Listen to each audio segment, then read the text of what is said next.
মূলত একটা ঘটনাকে কেন্দ্র করে আমাদের বিরোধী দল সিপিআইএম এর তরফ থেকে বিশেষ করে তাদের যে কয়েকটা পেজ সিপিআইএম পশ্চিম ত্রিপুরা জেলা এরকম একটা পেজ তাদের পেজ থেকে সেখানে বিজেপি আর এসএসকে বদনাম এবং মানুষের মধ্যে বিভ্রান্ত ছড়ানোর জন্য তারা অভিযোগ জানিয়েছিল। তারপরে আরেকটা সেটা সিপিআইএম ত্রিপুরা থেকেও তারা সেখানে এডিসি সদর দপ্তরে আক্রান্ত এরকম দিয়ে তারপরে প্রাক্তন এমপি জিতেন চৌধুরী ওনার পেজ থেকেও তিনি লিখেছেন যে ভ্যান্ডালাইজেশন আপন কালচার এরকম দিয়ে তো তাদের যে বিভিন্ন পেজে সেখানে তারা বলার চেষ্টা করেছে, বিশেষ করে সিপিআইএম পশ্চিম ত্রিপুরা জেলা সেখানে বলেছে বিজেপি আরএসএস এর হাতে আক্রান্ত সংস্কৃতি। এই প্রসঙ্গ আমরা আমাদের পার্টির তরফ থেকে আমরা যাচাই করেছি এবং আপনারা জানেন ইতিমধ্যে আমাদের দলের তরফ থেকে পুলিশের কাছে এফআইআর করা হয়েছে। পুরো ঘটনা যাতে ভালোভাবে তদন্ত করা হয় এবং সঠিক ঘটনা তার কারণ বেরিয়ে আসে। এর মধ্যে আমাদের হাতে একটা টপিও হাতে এসে গেছে। এখানে পুলিশের তরফ থেকে বলা হয়েছে যে বৃষ্টি এবং যে মূর্তি মানে ভেঙে গেছে সেটা তৈরির ক্ষেত্রে আমাদের ধারণা যে সেটা ঠিকমতো হয়নি, নির্মাণ ঠিকমতো হয়নি। তো পুলিশের তরফ থেকে বলা হয়েছে যে সেটা যে সময় মানে ভেঙে পড়ে সেই সময় পুলিশ ছিল সেখানে। তো তার সাথে অন্তত পুলিশের যে রিপোর্ট সেখানে যে কোনো ব্যক্তি বা কোনো সংস্থা এরকম কাউকে অভিযুক্ত করা হয়নি। তারপরে আমরা থানায় এফআইআর করেছি, সত্য ঘটনা যাতে বেরিয়ে আসে সেটা চলছে। আমাদের বক্তব্য হচ্ছে যে কিসের ভিত্তিতে প্রাক্তন মেম্বার অফ পার্লামেন্ট, তারপরে সিপিআইএমের প্রদেশের তাদের যে রাজ্য কমিটির তরফ থেকে যেটা চালানো হয় সিপিআইএম ত্রিপুরা এই পেজ এবং পশ্চিম ত্রিপুরা জেলার তরফ থেকে বিজেপি এবং আরএসএসকে একদম মেনশন করে নাম উল্লেখ করে কিসের ভিত্তিতে তারা আমাদেরকে অভিযুক্ত করল। আসলে সিপিআইএমের হাতে এখন কোনো ইস্যু নেই। পাহাড় সমতল সব জায়গায় হাতছাড়া হওয়ার পরে এখন তাদের বলার কিছু নেই, মানুষ তাদের পাশে নেই। তার জন্য আমরা দেখছি যে কয়েক মাস যাবৎ তারা সেই আগের পুরানো যে তাদের চরিত্র রূপ সিপিএম বহুরূপী আমরা জানি, সেই ভূমিকায় তারা আবার নেমে এসেছে। কখনো ধর্মের নামে, কখনো জাতির নামে।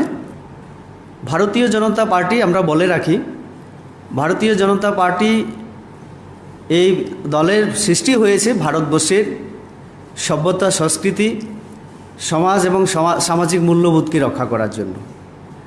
আমরা ওই দলের মতো আমরা চীনের কথা আমরা বলি না, আমরা অন্য দেশের কথা বলি না।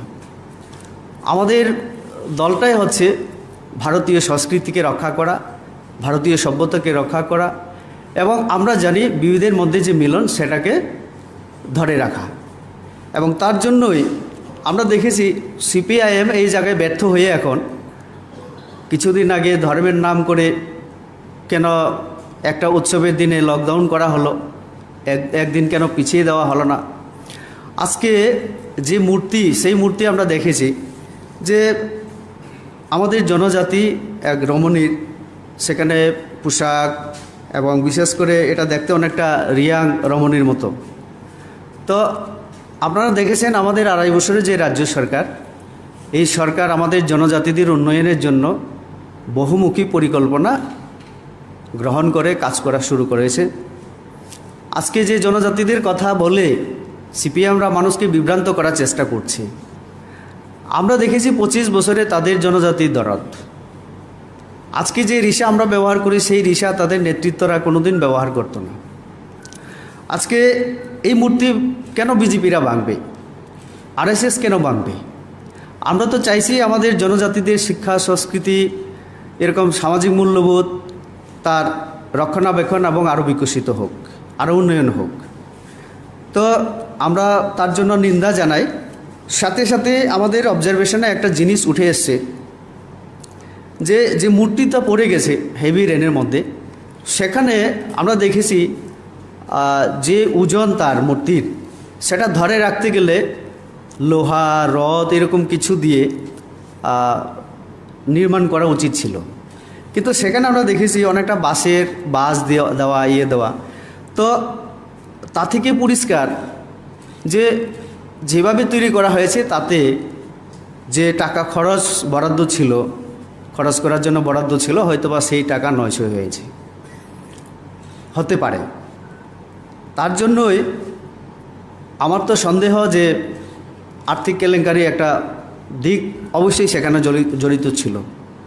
যেহেতু আমাদের কাছে আরও অনেক তথ্যই এসে গেছে ইতিমধ্যে, সিপিএমরা আপনারা জানেন তাদের যে দীর্ঘদিনের শাসন এডিসিতেও ছিল।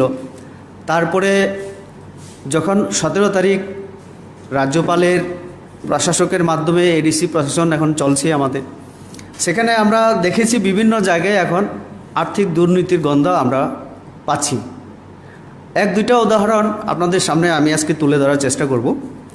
এবং আমরা ঠিক করেছি, আমরা অতি সত্বর আমরা এই ব্যাপারে আমাদের রাজ্যের রাজ্যপাল ওনার কাছে আমরা যাব, এবং যেহেতু ওনার প্রশাসকের মাধ্যমে প্রশাসন চলছে, এই বিষয়টা আমরা তুলে ধরব। আমি এতে যে কয়েকটা আমরা তথ্য পেয়েছি সেটা আপনাদের সামনে তুলে ধরার আমি চেষ্টা করছি। প্রথম হচ্ছে, দেখুন, সিপিআইএম দীর্ঘদিন ক্ষমতায় ছিল, ক্ষমতার অপব্যবহার কিভাবে করেছে তার প্রমাণ আমরা দেখেছি। ইএম এবং সিএম যারা এক্সিকিউটিভ মেম্বার হিসেবে ছিলেন এবং যারা চিফ এক্সিকিউটিভ মেম্বার হিসেবে, আমরা দেখেছি যে প্রত্যেক মাসে তারা সারা ত্রিপুরা রাজ্যে ট্যুর করেছে। মানে তারা প্রত্যেক মাসে 30 দিনের মধ্যে 22 থেকে 23 দিন তারা দিয়ে তারা নিয়েছে। আর একটা উদাহরণ যদি আমি দিই, আপনারা অবাক হবেন। যেখানে মুখ্য নির্বাহী সদস্য বা নির্বাহী সদস্যরা জনগণের টাকা এইভাবে আত্মসাৎ করেছে, দিয়ে নাম দিয়ে যেভাবে তারা আদায় করেছে, অর্থ খরচ করেছে, সেখানে আমাদের কাছে তথ্য আছে যে সাধারণ যে প্রজাতন্ত্র দিবস বলে আমরা 26 জানুয়ারি রিপাবলিক ডেতে সিইউ চিফ এক্সিকিউটিভ অফিসার তিনি বারবার সিএমের কাছে, যেটা খুমুলুং থেকে একটা কালচারাল টিম বা একটা দল আমাদের যেটা পুলিশ ময়দানে হয় পুরো রাজ্যের যে অনুষ্ঠান, সেখানে পাঠানোর জন্য উনি বারবার নুদ দিচ্ছিলেন যে কিছু অর্থ দেওয়ার জন্য, কিন্তু সিএম বারবার নাকচ করে দিয়েছেন, মানে রিজেক্ট করে দিয়েছেন। এ থেকে প্রমাণিত হয় যে একদিকে নিজেরা টিএ প্রত্যেক মাসে 22 দিন 23 দিন নিয়ে নিচ্ছেন, অন্যদিকে প্রজাতন্ত্র দিবস, সাধারণতন্ত্র দিবস, সেই দিনে 10,000 টাকা স্যাংশন করে আমাদের কালচারাল টিম বা সেখান থেকে একটা টিম আসবে আমাদের এই পুলিশ ময়দানে রাজ্যভিত্তিক যেখানে প্রজাতন্ত্র দিবস উদযাপন হয়, সেখানে পাঠানোর জন্য তাদের টাকা নেই। আরেকটা ব্যাপার আমি তুলে ধরছি আপনাদের সামনে, সেটা হচ্ছে প্রাক্তন একজন ইএম পরীক্ষিত মুরা সিং, উনি চিকিৎসার জন্য 1,20,000 টাকা অ্যাডভান্স নিয়েছিলেন। 1,20,000 টাকা অ্যাডভান্স নেওয়ার পরে নিয়ম আছে, অ্যাডজাস্টমেন্ট দিতে হয়। তিনি চিকিৎসা করেছেন, ওষুধ কিনেছেন, তারপরে তার ভাউচার বিভিন্ন অ্যাডজাস্টমেন্ট দিতে হয় যে 1,20,000 থেকে তিনি কত খরচ করেছেন। তিনি মাত্র 59,000 টাকা তিনি অ্যাডজাস্টমেন্ট দিয়েছেন, কিন্তু বাকি টাকা এখনও তিনি ফেরত দেননি। তো এইরকম এক দুইটা ঘটনা থেকে প্রমাণিত হয়, যেটা এই মূর্তি ভাঙা বা ভেঙে পড়া, সেটা থেকেই প্রমাণিত হয় ওই সময় তাদের আমলে যে সমস্ত কাজ হয়েছিল এডিসিতে সেখানে দুর্নীতি ছিল। ইএমরা সিএমরা যেখানে টিএডিএর নাম করে মাসে 22-23 দিন তারা অর্থ আদায় করতে পারে সরকারি কোষাগার থেকে, সেখানে প্রজাতন্ত্র দিবসে খরচ করার জন্য টাকা থাকবে না।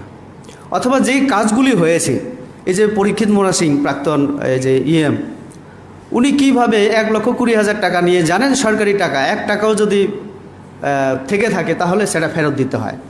আপনি সেই সময় জনপ্রতিনিধি ছিলেন, ইএম ছিলেন, যে সরকারি আমাদের নিয়ম, সেই নিয়মে ওনার চিকিৎসা হবে, খরচ হবে, ঠিক আছে, আমরা সব ধরে নিলাম, কিন্তু বাকি অ্যাডজাস্টমেন্ট যেটা নিয়মে দিতে হয় আজও কেন ফেরত দিলেন না? তা থেকে প্রমাণিত হয় যে সেই সময় অনেক ঘোটালা হয়েছিল, আর তারই পরিণাম হিসাবে এই যে মূর্তি পড়ে যাওয়া, আর তার দোষ বিজেপি আরএসএসকে দেওয়ার ষড়যন্ত্র, মানুষকে বিভ্রান্ত করা আর বিজেপিকে বদনাম করে কিছু নোংরা রাজনীতি করা, এ হচ্ছে সিপিএমের কাজ। তো কাজেই আমরা তার তীব্র নিন্দা, আমরা প্রতিবাদ করছি। এবং আমরা ইতিমধ্যেই ডিএমের সাথে, আমাদের জেলা শাসকের সাথে আমাদের যোগাযোগ হয়েছে পার্টির তরফ থেকে, যাতে ওই মূর্তি বানানোর জন্য কত বাজেট ছিল, কার দায়িত্বে ছিল, এটা কেন এত তাড়াতাড়ি ভেঙে পড়লো, সেটা যেন তদন্ত করা হয়, সেটাও আমরা আমাদের পার্টির তরফ থেকে আমরা জেলা শাসকের নজরে আমরা নিয়েছি এবং পুলিশে এফআইআর করা হয়েছে। এই কয়েকটা বিষয় নিয়ে মূলত আপনাদেরকে দেখা। আর কোনো বিষয়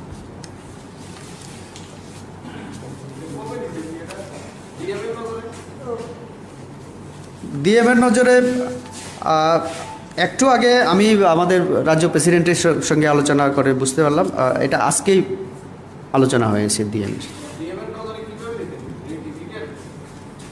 এটা লিখিত আকারেই দেওয়া হবে ওনাকে, না এটা হয়েছে, যোগাযোগ হয়েছে, কিন্তু লিখিত আকারে এখনও দেওয়া হয়নি, আমার কাছে যেহেতু কপি নেই, তো ডিএমের নজরে নেওয়া হবে, সেটা লিখিত আকারে নেওয়া হবে।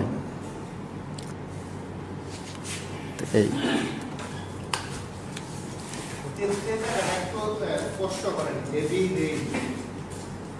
সেটা পুলিশের প্রাথমিক যে রিপোর্ট, সেটাতে এই কথা বলা আছে।